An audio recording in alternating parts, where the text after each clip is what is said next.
আসসালামু আলাইকুম। আশা করি আপনারা সবাই ভালো আছেন। আসলে এই সপ্তাহে আমার ঠান্ডা লাগাতে আমি আপনাদের জন্য নতুন ভিডিও আনতে পারিনি। এখনো ঠান্ডা লেগেই আছে, তারপরও চেষ্টা করতেছি একটা নতুন ভিডিও নিয়ে আসার জন্য।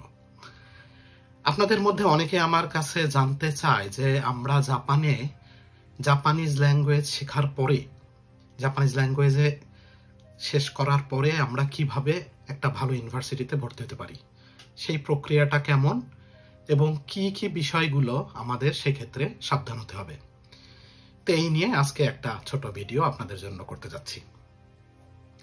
আপনারা জানেন অনেকেই অলরেডি জাপানে চলে আসছে আপনার জাপানিজ ল্যাঙ্গুয়েজ স্কুলে। তাদের উদ্দেশ্য যে তারা 1.5 বছর কিংবা 2 বছর জাপানিজ ভাষা শিখে হয়তো বা কেউ সেমনগাক্কোতে যাবে, ভোকেশনাল স্কুলে যাবে, কেউ বা ইউনিভার্সিটিতে যাবে, তারপরে তারা একটা ভালো জবে ঢুকতে চাচ্ছে। কিংবা অনেকে যারা ভিডিওটা দেখতেছেন তারা হয়তো বা এখনো জাপানে আসেননি, কিন্তু চিন্তা করতেছেন যে জাপানে ল্যাঙ্গুয়েজ স্কুলে যে তারপরে কিভাবে জাপানি ইউনিভার্সিটিতে ভর্তি হয়ে একটা সুন্দর জীবন গড়তে পারেন। তাদের ক্ষেত্রে এই ভিডিওটা অনেকটা কাজে লাগবে। চলুন শুরু করা যাক। আমাদের বেশিরভাগ বাঙালির মধ্যে আমি যেটা দেখতে পারি, তারা তাড়াহুড়া করে জাপানিজ ল্যাঙ্গুয়েজ স্কুলে আসে, কিন্তু এই সময়ে তাদের মধ্যে কোনো এক্সাক্ট প্ল্যান থাকে না যে তারা ল্যাঙ্গুয়েজ স্কুল শেষ করে কি করবে, কি পড়বে, কিভাবে জীবনটাকে আগায় নিবে। তো এইখানে আমি আপনাদের দুইটা জিনিস বলতে চাচ্ছি। সেটা হলো যে জাপানিজ ল্যাঙ্গুয়েজ স্কুল শেষ করার পরে আপনি ভোকেশনাল স্কুল, আমরা যেটাকে সেমনগাক্কো বলি, সেটাতে যেতে পারেন, কিংবা আপনি ইউনিভার্সিটিতে যেতে পারেন আপনার 4 বছরের অনার্স ডিগ্রি পড়ার জন্য। তা আমি আপনাদের যেটা বলতে চাই যে আপনার যদি তাড়াহুড়া থাকে, পারিবারিক আর্থিকভাবে সামর্থ্য একটু কম থাকে, তাহলে আপনার ইউনিভার্সিটিতে অতটা দরকার নাই। আপনি সেমনগাক্কোতে যে ওইখান থেকে পাশ করে আপনি জবে ঢুকতে পারেন। কিন্তু আজকে ভিডিওটা আমরা মেইনলি ফোকাস করব হচ্ছে যে আপনি জাপানিজ ল্যাঙ্গুয়েজ স্কুল শেষ করার পরে কিভাবে ইউনিভার্সিটিতে যাবেন। এই জিনিসটা আমরা এখানে আজকে ফোকাস করব। তো আপনি যখন 18 মাস কিংবা 24 মাস জাপানিজ ল্যাঙ্গুয়েজ শিখবেন, প্রথম বছরটা তো আপনি ধরেন জাপানিজে ভালো হয়ে যাবেন অনেকটাই, জাপানিজ ল্যাঙ্গুয়েজ স্কুলে যেহেতু আছেন।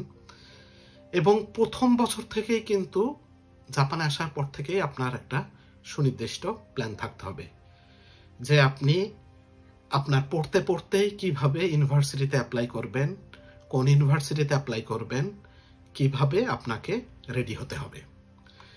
তো প্রথমে আমরা সংক্ষেপে আপনাদের যোগ্যতাটা বলি। আপনি যদি জাপানিজ ইউনিভার্সিটিতে পড়তে চান, আপনাকে ন্যূনতম 12 ইয়ার্স এডুকেশন লাগবে, 12 বছরের এডুকেশন লাগবে। আমাদের বাংলাদেশি ভাষায় যদি বলি, আপনাকে এইচএসসি ইন্টার পাস লাগবে। এটা হচ্ছে প্রথম শর্ত। দ্বিতীয় শর্তটা হলো হচ্ছে যে আপনার ভাষাগত দক্ষতা, আমরা যেটা বলি JLPT, Japanese language proficiency test. এইখানে আপনাকে অন্তত N2 লেভেলের জাপানি স্কিল লাগবে আপনি যদি ভালো একটা ইউনিভার্সিটিতে যেতে চান। এবং কিছু প্রোগ্রাম আছে আপনার যেগুলো খুব নামকরা ইউনিভার্সিটি, ধরেন টোকিও কিংবা কিয়োতো, এই ইউনিভার্সিটিগুলোতে আপনার N1 পর্যন্ত কিছু ইউনিভার্সিটিতে চেয়ে থাকে। তার মানে আমি যেটা বলতে যাচ্ছি, আপনি যদি জাপানিজ একটা ভালো ইউনিভার্সিটিতে যেতে চান, তাহলে আপনাকে জেএলপিটি N2 মাস্ট, আর যত আরো বেশি পারবেন N1 হইলে আরো ভালো। তো এইখানে আমি আর একটা জিনিস যেটা বলতে যাচ্ছি, আমি যখন ইউনিভার্সিটির কথা বলবো তখন কিন্তু আপনাকে মাথায় রাখতে হবে যে 2 ধরনের ইউনিভার্সিটির কথা আমি বলতেছি। একটা হলো প্রাইভেট ইউনিভার্সিটি, একটা হচ্ছে গভর্নমেন্ট ইউনিভার্সিটি বা ন্যাশনাল ইউনিভার্সিটি, আপনি যেটাই বলেন। তো প্রাইভেট ইউনিভার্সিটি এবং গভর্নমেন্ট ইউনিভার্সিটির আপনার ভর্তির প্রক্রিয়াটা একটু ডিফারেন্ট হবে। এটা আমাদের দেশেও সেম, এখানেও সেম। গভর্নমেন্ট ইউনিভার্সিটিগুলা যেগুলা নামকরা ইউনিভার্সিটি, এগুলা ভর্তি হওয়া অনেক কঠিন। এবং প্রাইভেট যে ইউনিভার্সিটিগুলা, সেগুলাও আপনার যেগুলা নাম করা, যেরকম কেও, আসেদা, এগুলা ভর্তি হওয়া অনেক কঠিন হবে। কিন্তু যেগুলা অনেক লো র্যাঙ্কের, সেগুলা অতটা কঠিন হবে না। তো চলেন আমরা দেখি যে আমরা প্রাইভেট ইউনিভার্সিটি কিংবা গভর্নমেন্ট ইউনিভার্সিটির জন্য বেসিক্যালি কি জিনিসগুলো আমাদের প্রথমে লাগবে। প্রথমে বলে আসলাম জেএলপিটি N2 লেভেলের কাছাকাছি আপনি মাথায় নিয়ে নেন, আপনাকে জেএলপিটি N2 কমপ্লিট করতে হবে। এর সাথে সাথে আপনাকে আর একটা পরীক্ষা দিতে হবে, যেটাকে আমরা বলে থাকি EJU, examination for Japanese university admission for international student. এই ভর্তি পরীক্ষাটা আপনার জাপানে আপনার ফরেন স্টুডেন্টদের লেভেল জাজ করার জন্য আপনার এই পরীক্ষাটা নেওয়া হয়। কারণ আপনাকে যদি বলেন যে আমি বাংলাদেশ থেকে HSC পাস করা, এটা কিন্তু জাপানিজ ইউনিভার্সিটি বুঝতে পারবে না যে আপনার লেভেলটা কেমন। এরকম পৃথিবীতে 210টা দেশ আছে, ঠিক না? সুতরাং প্রত্যেকটা দেশে গিয়ে তাদের এডুকেশন লেভেল চেক করা এটা সম্ভব না। তো এই EJU পরীক্ষাটার উদ্দেশ্য হলো আপনার জাপানিজ ল্যাঙ্গুয়েজ স্কিল কেমন, প্লাস আপনার সায়েন্স কিংবা আর্টস আপনি যেখানেই পড়েন সেইখানে আপনার দক্ষতা কতখানি আছে, আপনি জাপানিজ ইউনিভার্সিটির আপনার লেভেলের সাথে ম্যাচ করে আপনি পড়তে পারবেন কিনা এই বিষয়ে এই EJU-তে পরীক্ষা করা হয়। তো এখানে টোটাল 800 মার্কের উপর পরীক্ষাটা হয়, ঠিক আছে? এখানে তার মধ্যে অর্ধেকটাই দেখা যায় 400-450 মার্ক থাকে জাপানিজ ল্যাঙ্গুয়েজের উপরে। তার মানে আমি এখানে যেটা বলতে চাচ্ছি, আপনি যদি জেএলপিটিতে ভালো করতে পারেন তার মানে কিন্তু EJU পরীক্ষার জন্যও আপনি 50% আগায় গেলেন। এবং এইখানে আপনি যখনই জাপানিজে ভালো হবেন তখন কিন্তু আপনার পসিবিলিটিটা অনেক অনেক বেড়ে যাবে।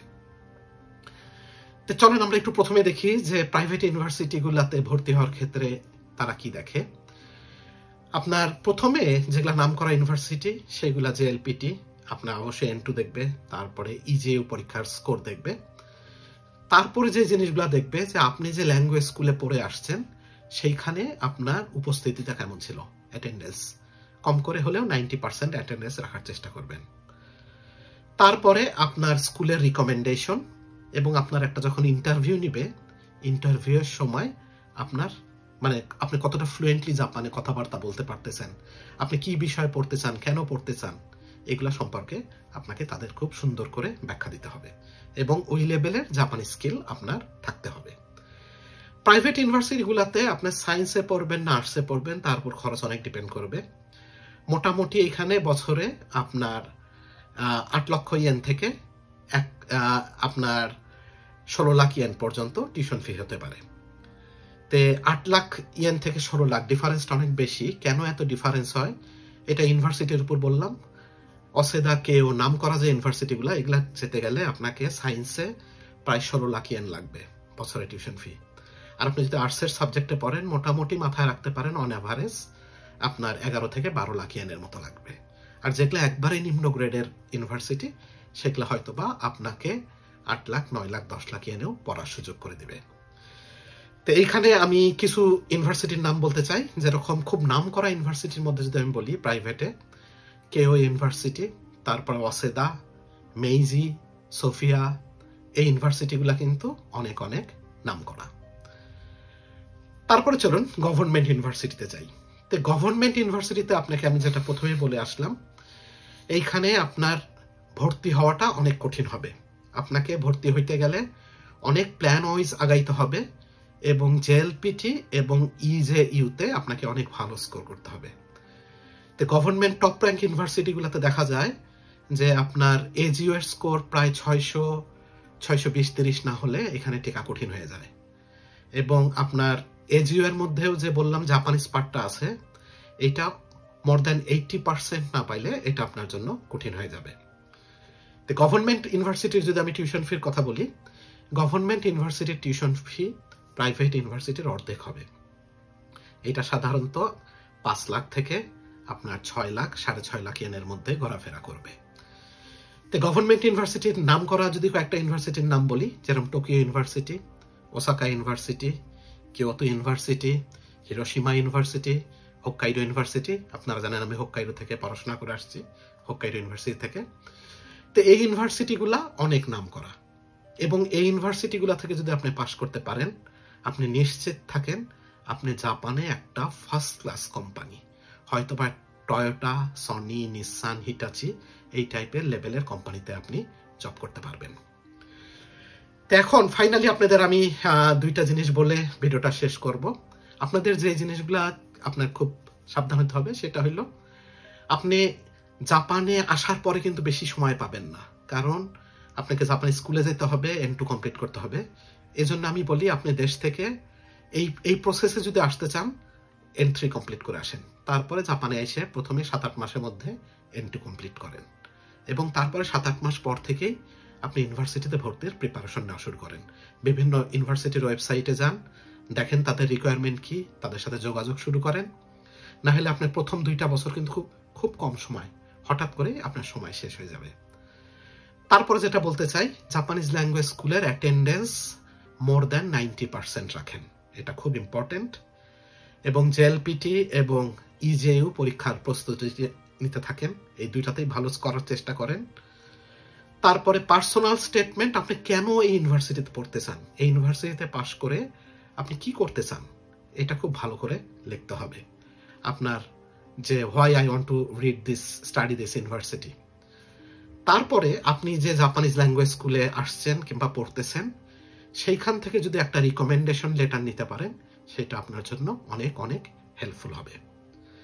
এবং শেষে অনেক প্রাইভেট ইউনিভার্সিটি এবং গভর্নমেন্ট ইউনিভার্সিটিতেও আপনার ইন্টারভিউয়ের ব্যবস্থা থাকে।